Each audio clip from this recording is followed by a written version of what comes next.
नमस्कार मंडळी, welcome to निरालिमय channel. उद्याला श्री रामांची प्राण प्रतिष्ठा आहे, त्यानिमित्ताने मी रव्याचा शिरा करीत आहे।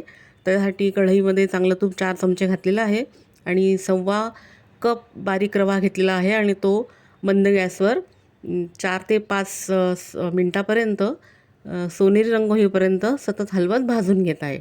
तसं सतत हलवत भाजून घेतल्यामुळे तो छान भाजला जातो आणि रव्याची म्हणजे शिऱ्याची हीच खास एक टीप आहे की तो छान भाजला गेला की पुढचं सगळं गणित म्हणजे रवा चांगला, शिरा चांगला आपला होतो। तर मंद गॅसवर तो असा भाजून घेत आहे सोनेरी रंग होईपर्यंत। आणि यामध्ये मी जेवढा रवा घेतला आहे तेवढीच साखर आणि त्याच्या दुप्पट दूध घेणार आहे।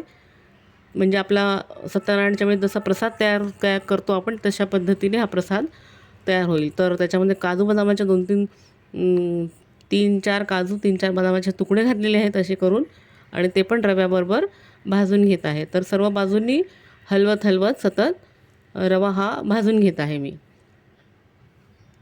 रवा छान भाजतच आलेला आहे पहा। त्यामध्ये आता मी दूध घातलं आहे, तर अर्धा लिटर दूध थोडं थोडं करून मी घालत आहे।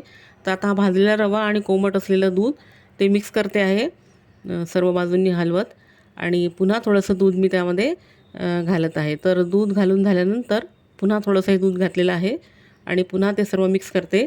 निरालिमय चॅनलवर पहिल्यांदा आला असाल तर प्लीज सबस्क्राईब करा, बेल आयकॉनही दाबा, म्हणजे नवीन व्हिडिओज पाहायला मिळतील। तसेच इन्फॉर्मेटिव्ह व्हिडिओसुद्धा आहेत आणि रेसिपीचे पण सुद्धा व्हिडिओ माझे आहेत, तर आपण नक्की पहा, चॅनलला सबस्क्राईब करा। तर थोडंसं कोमट पाणी करून ते पण घातलेलं आहे अर्धा कप।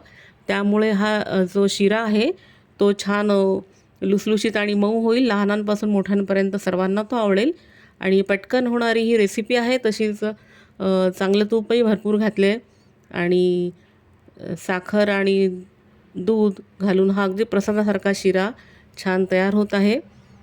तर सर्वांनाच तो आवडीने खाता येईल। तर त्यामध्ये मी आता 1.25 कप जेवढी रवा घेतला तेवढीच साखर घातली, पुन्हा काजू बदामाचे थोडे तुकडे घातले आणि पुन्हा हे बारीक भाजलेला रवा, तूप, साखर सर्व मिक्स करते। खालून वरून सर्व बाजूने हलवत तो मिक्स करून घेते छान, म्हणजे साखरही विरघळली जाईल, शिरा चांगला तयार होईल। आणि सर्व हलवून ते मग झाकण ठेवून त्याची वाफ आणून घेणार 1-2-3 मिनटासाठी झाकण ठेवून।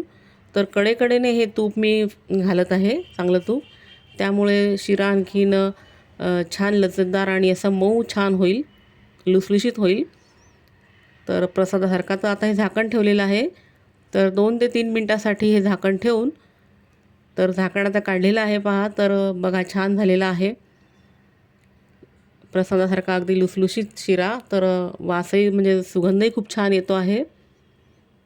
तर हा प्रसादाचा शिरा बनवायला मला अगदी 10 ते 12 मिनटामध्ये लो हीटवर करायला इतका वेळ लागलेला आहे।